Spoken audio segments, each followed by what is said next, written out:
자, 다음은 총론에서 세 번째 물어볼 수 있는 내용으로 부동산의 특성에 대해서 살펴봅니다. 자, 부동산의 특성이다 그랬을 때 우리가 특별한 말이 없으면 그것은 곧 이제 토지의 특성을 말하는 것입니다. 그래서 이 토지의 특성에 대해서 물어볼 수 있는데요. 토지의 특성으로 우리 아시다시피 부동성이 있죠. 자, 부동성이 있으면 부동산 시장은 국지적 시장이다 하는 걸 기억하시고요. 그래서 지역적 시장이다. 그렇기 때문에 감정평가할 때 지역 분석 이런 것을 하게 된다 하는 것이 떠오르네요. 자, 부동성이 있으면 안 움직이니까 사람이 그 부동산에 가봐야 되죠. 임장활동이 필요합니다. 그리고 부동성이 있으면 주변 환경은 통제 불가능한 요인들이 많기 때문에 그와 관련된 정보들을 사전에 수집하는 활동이 필요합니다. 자, 그리고 부동성과 관련해서 특히 시험에서는 외부효과라고 하는 걸 잘 물어봅니다. 그래서 이 외부효과다 그랬을 때, 자, 외부효과, 부동산은 부동성 때문에 움직이지 않으니까 외부 환경으로부터 영향을 받을 수밖에 없겠죠. 그래서 유리한 영향을 받으면 정의 외부효과, 불리한 영향을 받으면 부의 외부효과 또는 외부 불경제 이런 식으로 표현합니다. 그래서 부동성 이런 말이 나오면 이런 것이 떠올라야 되고요. 국제적 시장이니까 부동산 활동과 연상도 당연히 어때요? 국제화될 수밖에 없겠죠. 자, 그렇습니다. 그 다음에 이제 부증성이다. 그럼 한번 생각해 보시죠. 토지는 절대량이 증가하지 않는다는 겁니다. 자, 이 토지의 자연적 특성은 불변의 특성입니다. 그래서 부증성에 예외 이런 거 없는 거예요.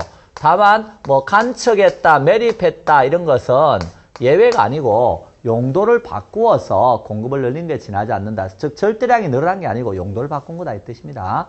자, 그래서 부증성과 관련해서는 더 이상 증가하지 않는다 하는 걸 기억하셔야 되겠네요. 따라서 토지에는 아무리 많은 생산비를 투입하더라도 절대량을 늘릴 수가 없다 하는 것입니다. 자, 그래서 생산비 법칙 이런 게 적용되지 않고요.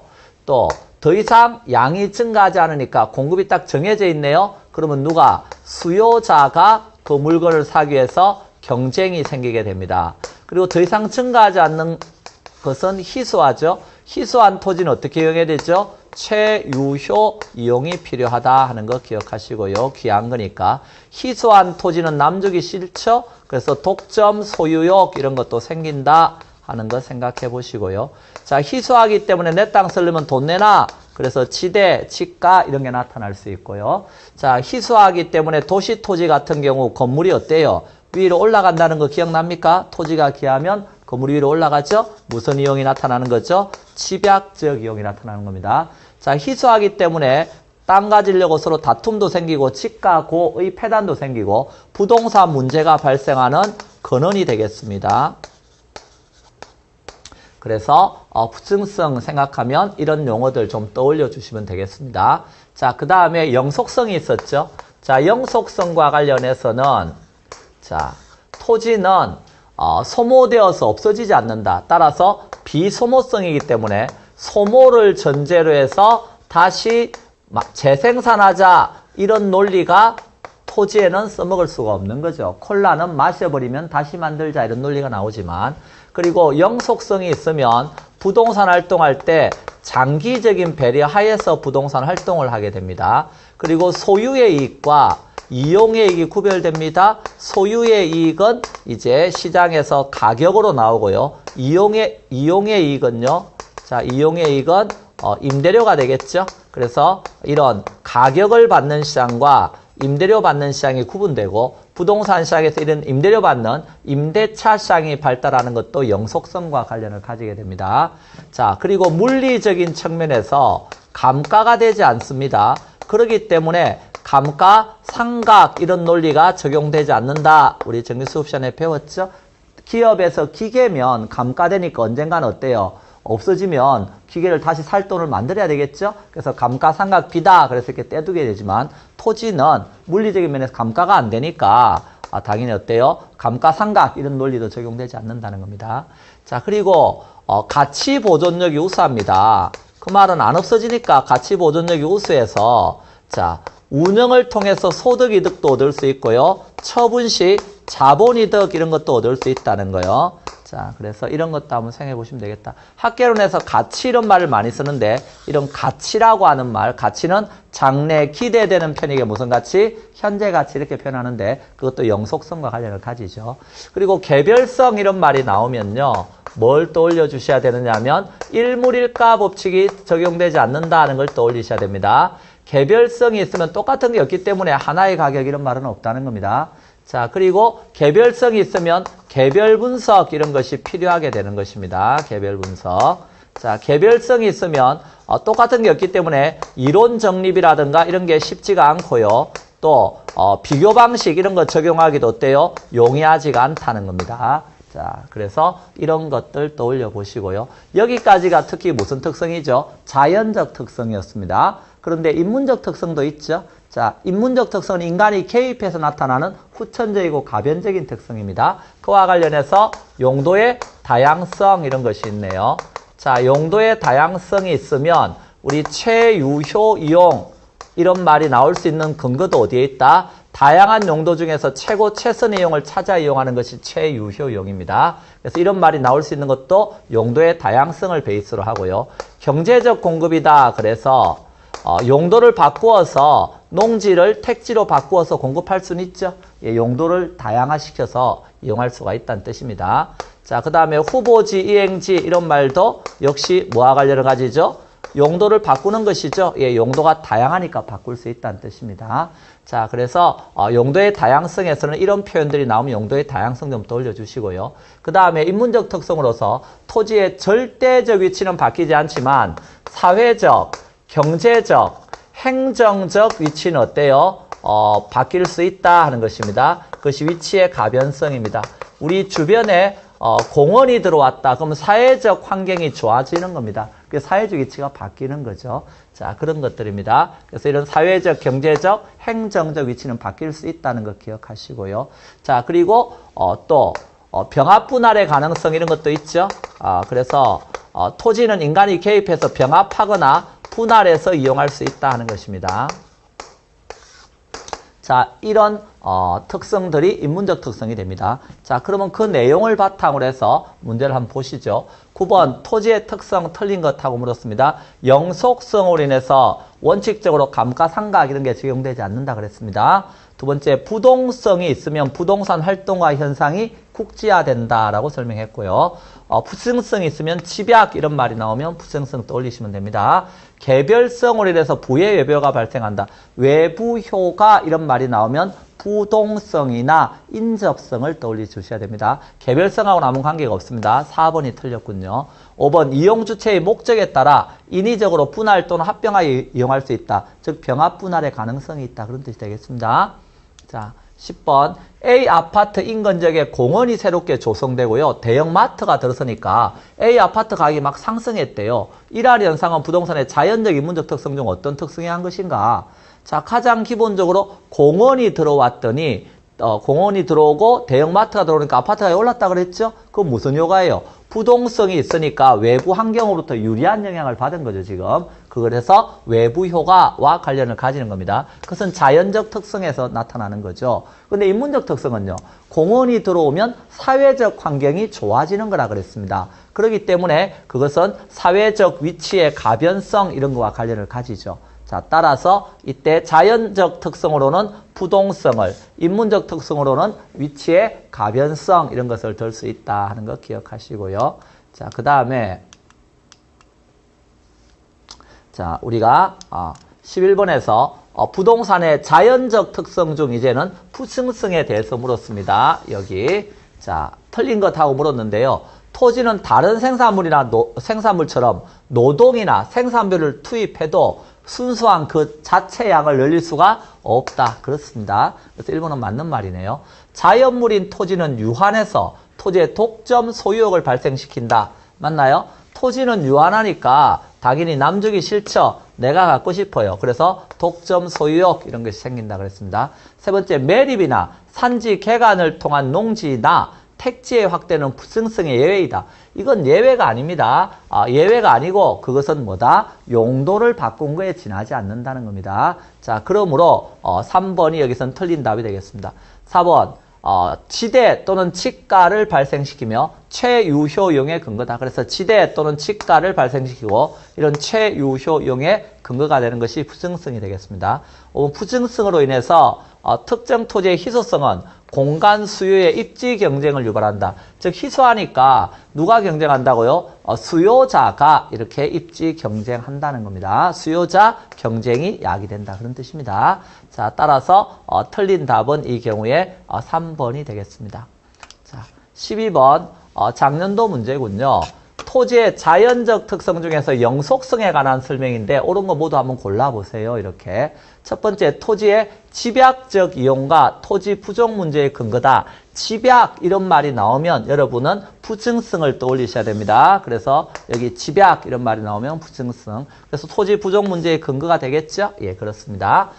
니은번 그래서 이건 영속성과 관계가 없네요. 소모를 전제로 하는 재생산 이론과 감가상각 이론이 적용되지 않는다. 그렇습니다. 영속성이 있으면 보시다시피 소모를 전제로 한 재생산 이론이 적용 안 된다 그랬죠. 그리고 물리적 감가가 안 되니까 감가상각 이런 이론이 적용되지 않는다 그랬습니다. 이 말은 맞는 말입니다.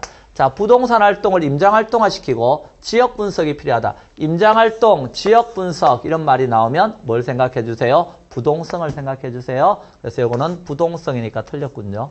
자, 리얼본 일물일가 법칙이 배제되며 토지시장의 상품과 완전한 대체관계가 제약된다. 개별성인가 아시죠? 예, 영속성과는 관계없습니다. 부동산 활동을 장기적 배려하게 하며 가치보존력 유사하다. 그러네요. 이것은 영속성입니다. 자, 따라서 니은번하고 미은번 이게 답이 되겠네요. 자, 그러므로 영속성이 하나 옳은 것은 답은 2번이 되겠습니다. 예. 자, 그래서 이렇게 해서 우리는 뭐에 대한 이야기 지금 총론에 대한 이야기를 마친 겁니다. 그러면 이제 강론으로 들어가서 강론에서는 부동산 학은 특히 경제적인 측면에 관심이 많다 그랬죠? 경제적이다, 돈돈거리는 건데요. 돈의 대표 표현이 뭐였죠? 가격이었습니다. 그러므로 가격과 관련된 내용을 배우는데 가격은 수요와 공급을 반영해서 가격을 준다. 그래서 제일 먼저 우리가 배우는 것이 수요와 공급에 관한 이론이죠. 자, 그런데 이 수요 공급과 관련해서 제일 먼저 수요가 뭡니까 하는 수요의 의의를 물어볼 수 있는데 수요는 사고 싶어 이게 수요라고 그랬습니다. 사고 싶다고 했을 때 그것은 이미 사버린 건 수요가 아니니까 사전적 개념이다 라고 말씀을 드렸고요. 자, 그 다음에 산다는 말은 대가를 지불할 수 있어야 되니까 구매력이 뒷받침되어 있어야 된다. 그것을 유효수요라고 썼고요. 자, 사과 5개 사고 싶어. 많이 사는 거다, 적게 사는 거다? 몰라요가 정답입니다. 왜? 하루 먹을 건지, 일주일 친지, 1년 친지, 기간을 딱 명시해줘야 명확한 개념이 된다 그랬죠? 이와 같이 일정 기간을 명시해줘야 딱 명확한 개념이 되는 것을 우리는 유량 개념이다 라고 쓰고, 자, 이 유량하고 반대되는 개념이 일정 시점에서 측정하는 뭐가 되겠다? 절량 개념이 됩니다. 그래서 시험에서 무엇을 물어보느냐 하면 일정 기간을 전제로 측정하는 유량 변수와 일정 시점에 측정하는 절량 변수를 구분하는 걸 물어본다 그랬어요. 그러면 13번에서 절량 경제 변수는 모두 몇 개인가 이렇게 물었는데 자, 거기에 보면 첫 번째 주택 재고 이런 말이 나옵니다. 재고는 쌓인 거죠? 예, 쌓인 건 다 뭐다? 절량입니다. 자, 그 다음에 건물 임대료 수입 이렇게 써놨습니다. 임대료 수입 이런 것은 다 뭐요? 한 달치 임대료인지 1년치 임대료인지 기간을 명시해야 명확한 개념이 되겠죠? 자, 따라서 임대료 수입 이런 것들도 당연히 뭐다? 이것은 유량 개념입니다. 자, 가계 자산은 지금 재산이 얼마나 있어요? 그랬을 때 현재 상간채 가지고 있고 자, 이런 것들은 다 뭐죠? 일정 시점에서 파악하는 개념이다 하는 겁니다. 근로자 임금 이런 것들도 어때요? 월급, 연봉, 일정 기간을 딱 명시해줘야 되는 거죠? 예. 자, 도시 인구수는요. 자, 도시 인구수는 그 도시의 인구가 지금 얼마나 있습니까? 이렇게 물어보는 거는 현재 시점에서 물어보는 겁니다. 인구 이런 것은 절량입니다. 자, 신규주택 공급량 이런 것은요. 새롭게 집을 지어서 들어오는 거죠? 그러니까 유량입니다. 그래서 신규주택 이렇게.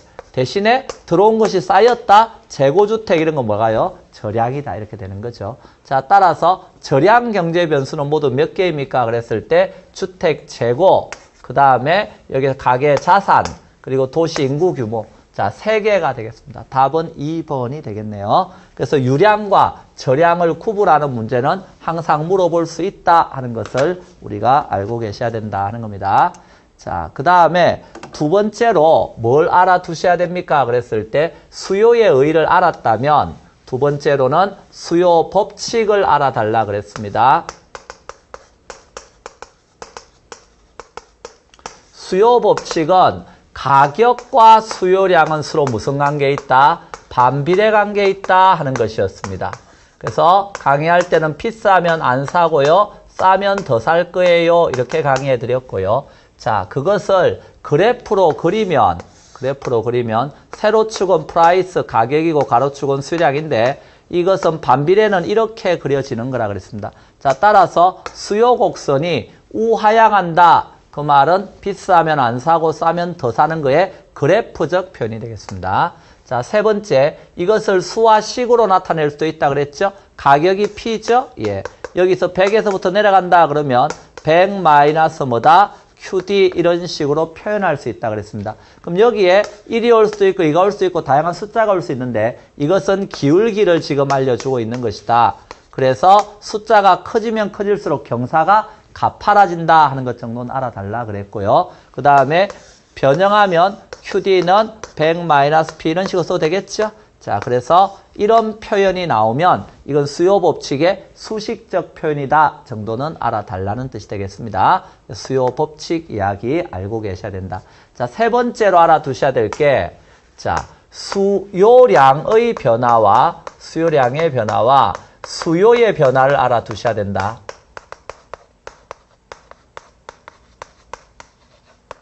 수요량의 변화는 당의 재화의 가격이 변해서 X제다 그럼 X의 가격이 변해서 X의 뭐가 변하는 거죠? 수요량이 어때요? 변한다 하는 것입니다. 그래서 가격이 변하면 X의 수량이 변하는 거죠. 이것은 보시다시피 수요 법칙과 관련해서 이 가격이 바뀌었을 때 가격이 변하면 당연히 뭐도 변하는 거죠? 수량도 변하겠죠? 자, 이와 같이 가격이 변해 수량이 변하는 것은 수요 곡선 안에서 뭐의 이동? 점의 이동이라 그랬습니다. 근데 수요의 변화는 수요는 선이다 그러면서 가격 말고 뭐가 변하는 거죠? 가격 이외 요인이 변하는 겁니다. 가격 이외 요인이 변해서 수량의 변화가 생겼다. 이런 것을 뭐의 변화라고 썼다? 수요의 변화. 그럼 수요의 변화는 가격 이외 요인이 변한 거니까 이때는 수요 곡선 자체가 우측이나 좌측으로 이동하면서 수량이 변한다 그랬습니다. 그 경우에 우측으로 가는 걸 우리는 수요에 뭐라고 쓴다? 증가 이렇게 쓰는 거고 좌측으로 가는 것은 수요의 뭐다? 감소다 이렇게 표현하면서 어떤 경우에 우측으로 가는가 좌측으로 가는가는 또 역시 잘 정리해 두라 그랬습니다. 그 내용이 이제 14번 내용이 되겠습니다. 자, 아파트 시장의 수요 곡선을 좌측으로 이동시킬 수 있는 요인은 모두 몇 개인가? 단 다른 조건은 동일하다. 자, 좌측으로 간다는 건 수요의 감소가 되겠습니다. 그러면 수요자의 실질 소득이 증가하면 당연히 어때요? 수요는 증가하겠죠. 자, 따라서 이 경우는 답이 되지 못하네요. 자, 그 다음에 건축 원자재 가격이 하락한다는 말은 이건 수요하고는 관계가 없고요. 원자재니까 그것은 가격이 하락하면 기업 입장에 생산비가 적게 되니까 공급의 증가로 나타나는 겁니다. 그래서 수요하고는 관계가 없기 때문에 이것도 틀렸고요. 자, 사회적 인구가 감소했다. 그럼 당연히 수요가 감소하겠죠. 맞습니다. 아파트 가격이 하락했다. 지금 아파트 시장이잖아요. 아파트 시장에서 아파트 가격이 하락했다는 것은 가격 이외 요인이 아니죠, 지금. 그것은 이 가격이 변한 거니까 수요량의 변화로서 수요 곡선 안에서 뭐의 이동? 점의 이동이지 선의 이동이 아니라는 뜻입니다. 그러므로 이 경우 아파트 가격 하락은 수요량의 변화지 수요의 변화가 아니므로 수요 곡선 자체를 움직이지는 않아요. 자, 그래서 틀렸고요. 선호도가 감소했다. 당연히 수요가 줄어드는 겁니다.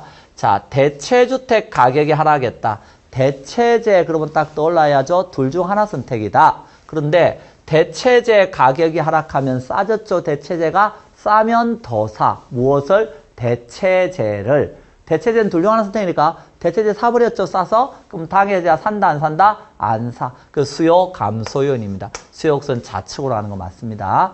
그 다음에 아파트 담보대출 금리가 하락하면 수요는 증가하는 요인이 되겠네요. 그러므로 수요 곡선이 좌측으로 가는 수요 감소 요인은 모두 3개가 되겠습니다. 답은 2번이 되겠네요.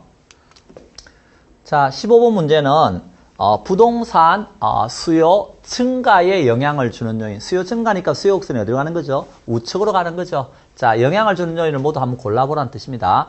자, 수요자의 실질 소득이 증가했어요. 당연히 수요가 증가합니다. 정상적 지하의 경우에, 그죠? 거래세가 인상됐어요. 그럼 수요가 감소하는 요인이고요. 자, 대출금리가 하락하면 당연히 수요는요, 증가하는 요인 맞습니다. 자, 가격 상승에 대한 기대입니다. 그 말은 가격이 오르기 전에 지금 오르기 전에 빨리 사야 되겠죠? 가격 상승에 대한 기대가 나타났으니까 지금이 싸잖아요. 그래서 가격 상승에 대한 기대가 있으면 당연히 부동산 수요는 증가하게 되는 겁니다. 예, 그렇습니다. 자, 그 다음에 인구 감소, 이건 당연히 어떻게 되겠어요? 수요 감소 요인이 되겠네요. 자, 따라서 수요 증가에 영향을 주는 요인은 기역번, 딕업번, 리얼번 해서 답은 4번이 되겠습니다. 자, 그래서 수요 곡선이 우측으로 가는가 좌측으로 가는가 정도는 우리가 항상 문제가 나올 수 있다라고 생각하시고 준비를 해 두셔야 되겠습니다.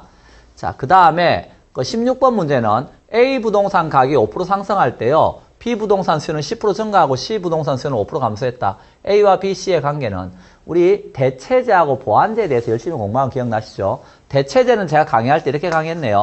대체재라고 하는 것은 둘 중 하나를 선택하는 거다 이렇게 생각하시라 그랬어요. 그 말은 하나를 선택했으면 하나는 선택하지 않는 거죠. 보완재는요. 친구야 같이 가자. 함께 가는 거라 그랬어요. 보완재는 함께 가는 것이다. 그리고 강의하면서 수요 법칙 이야기하면서 비싸면 안 사. 즉 가격이 상승하면 수량이 감소한다. 비싸면 안 사. 싸면 더 사. 이렇게 말씀을 드렸어요. 그럼 한번 보세요. A 부동산 가격이 5% 올랐죠. 비싸졌어요. 그럼 가격이 A 부동산이 비싸지니까 B 부동산 수요가 10% 증가했잖아요. 그러면 A 부동산은 비싸면 안 사 이렇게 되었더니 이걸 안 산다는 말은 A 부동산 선택하지 않은 거죠. 그랬더니 B는 더 사고 있잖아요. 그럼 둘 중 하나 선택이니까 당연히 A하고 B는 무슨 관계에 있어요? 대체재 관계에 있는 거죠.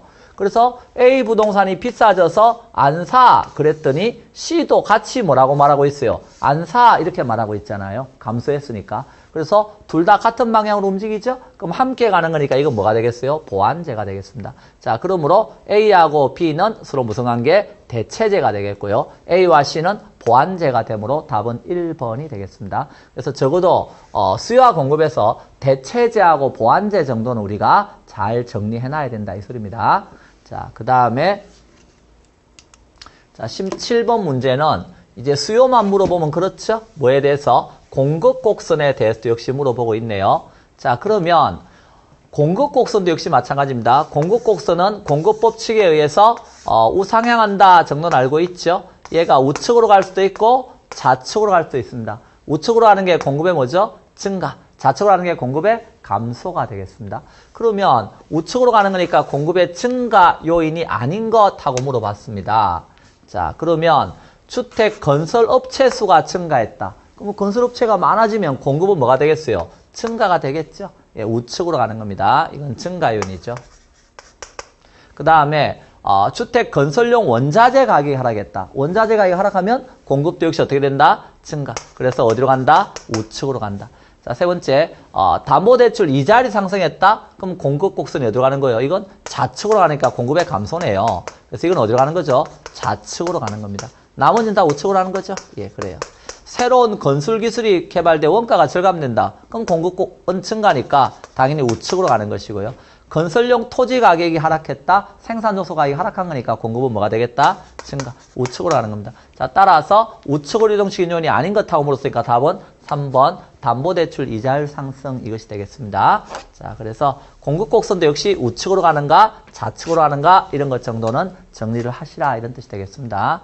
자, 그 다음에 18번 부동산 공급에 관한 설명입니다. 자, 틀린 것 하고 물었습니다.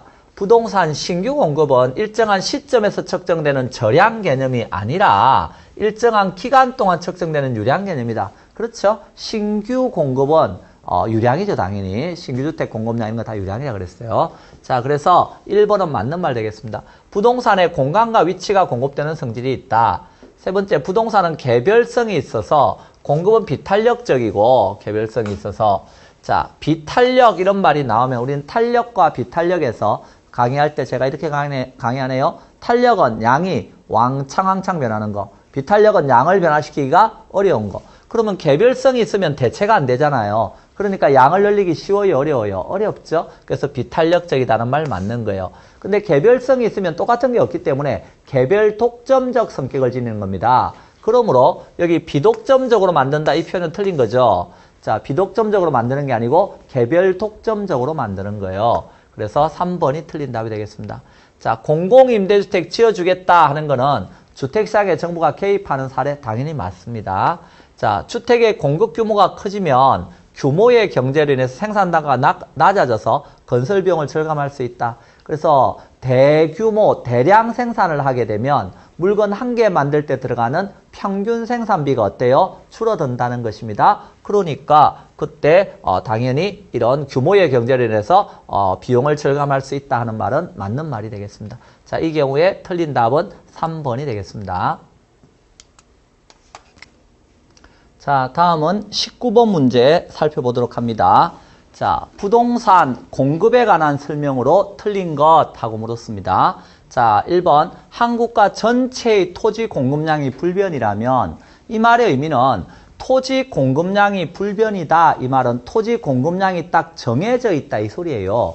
그 말은 자, 그래프로 그리면 세로축은 P고 가로축은 Q겠죠? 자, 공급은 QS가 되겠네요. 그때 공급량이 딱 정해져 있다는 건 공급량은 예를 들어서 300에 딱 정해져 있다 이 소리예요. 그게 불변이란 뜻이에요. 돈 더 줄게 그래도 어때요? 양을 늘릴 수가 있다 없다? 없다 그런 뜻입니다. 그러므로 이렇게 공급량이 딱 불변이다 이럴 때는 공급 곡선이 수직이고 수직일 때를 우리가 뭐라고 표현하냐면 공급이 가격에 대해서 완전 비탄력적이다 이렇게 표현하는 거죠. 자, 완전 비탄력일 때 탄력성의 크기는 0이라고 표현하는 겁니다. 그래서 1번은 맞는 표현이 되겠습니다. 자, 2번 주택의 단기 공급 곡선은 가용 생산 요소가 제약되기 때문에 장기 공급 곡선에 비해서 더 비탄력적이다. 그래서 단기는 상대적으로 어떻다? 더 비탄력적이다 이렇게 알아달라고 그랬어요. 단기에는 양을 변화시키기가 더 어렵다는 뜻입니다. 자, 세 번째, 수요가 증가하면 공급 곡선이 비탄력일수록 시장 균형가격이 더 크게 상승한다. 자, 여기 보세요. 공급 곡선이 완전 비탄력일 때 한번 생각해 보세요. 수요가 증가하면요. 수요 증가는 우측으로 하는 거죠? 뭐가 왕창 올라갑니까? 그래요. 가격이 왕창 올라가죠? 자, 그래서 공급이 완전 비탄력적이라는 말은 양을 늘릴 수 없다는 거예요. 양은 못 늘리는데 수요가 막 늘었어요. 그러면 가격이 폭등하는 일이 생긴다는 겁니다. 그래서 이때는 비탄력 세워져 있을수록 가격 변화폭이 크다 하는 걸 기억하시면 되겠습니다. 그래서 3번은 맞죠. 토지는 용도의 다양성을 해서 우하향하는 공급 곡선 가진다. 공급 곡선은 용도가 다양하기 때문에 용도를 바꾸어서 공급을 뭐 할 수 있는 거예요. 토지의 절대적인 양은 못 늘리지만 농지를 택지로 바꾸면 택지의 공급은 뭐 할 수 있는 거죠? 늘어날 수 있다 하는 것입니다. 그래서 이건 우하향이 아니고 우상향하는 공급 곡선을 가진다 이렇게 나가야 되겠네요. 자, 4번이 틀렸습니다. 개발 행위 허가 기준의 강화와 같은 토지 이용 규제가 엄격해지면 토지의 공급 곡선은 이전보다 더 비탄력적이 된다. 뭐 너무나 당연한 말이죠. 비탄력이라고 하는 건 양을 변화시키기 어때요? 어렵다 하는 것을 기억하시면 됩니다. 예. 자, 그래서 여기에서는 답은 틀린 답은 4번이 되겠습니다. 자, 다음은 20번 문제. 수요 및 공급에 관한 설명으로 틀린 것들에 물었는데요. 자, 한번 보시죠. 1번 아파트와 단독주택의 관계가 대체제라고 가정할 때 아파트 가격이 상승하면 단독주택 수요가 증가하고 단독주택 가격은 상승한다. 자, 아파트하고 단독주택이 서로 대체제래요. 대체제는 둘 중 하나 선택 기억납니까?